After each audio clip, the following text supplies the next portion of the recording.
हम गुंजन चौधरी मैथिली गुंजन चैनल पर एकटा भोला बाबा के गीत प्रस्तुत करल जाइ छी। अहाँ सबसे आग्रह जे गीत के अंत तक जरूर सुनब। गौरी महादेव में गौरी महादेव में कनिको न मेल, देखो किस्मत के खेल। गौरी महादेव में गौरी महादेव में कनिको न मेल, देखो किस्मत के खेल।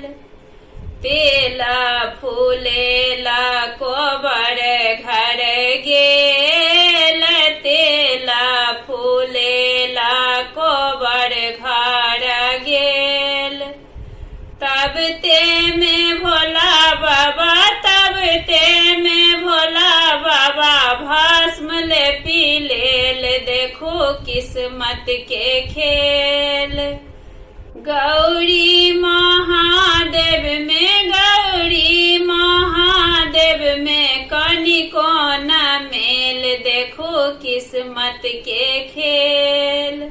पूरी जिलेबी शिव के महुअक घर गेल, तब ते में भोला बाबा, तब ते में भोला बाबा भांग घोटी लेल, देखो किस्मत के खेल।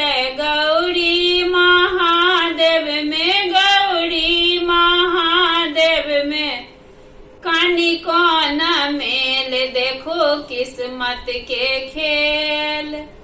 तो साकर तकिया शिव के कोबर घर गेल, तो साकर तकिया शिव के कोबर घर गेल। तब ते में भोला बाबा, तब ते में भोला बाबा मृग छाल ओढ़ी लेल, देखो किस्मत के खेल। गौरी महादेव में गौरी महादेव में कनिको न मेल, देखो किस्मत के खेल। पियरी पीताम्बर शिव के कोबर घर गेल, पियरी पीताम्बर शिव के कोबर घर गेल। तब ते में भोला बाबा, तब ते में भोला बाबा बाघंबर पहिरी लेल, देखो किस्मत के खेल। गौरी महादेव में गौरी महादेव में कनिको न मेल, देखो किस्मत के खेल। मारुति ओकार शिव के चढ़न लेल देल, मारुति ओकार शिव के चढ़न लेल देल। तब ते में भोला बाबा, तब ते में भोला बाबा बसहा बैसी गेल, देखो किस्मत के खेल। तब ते में भोला बाबा, तब ते में भोला बाबा बरद चढ़ी गेल, देखो किस्मत के खेल।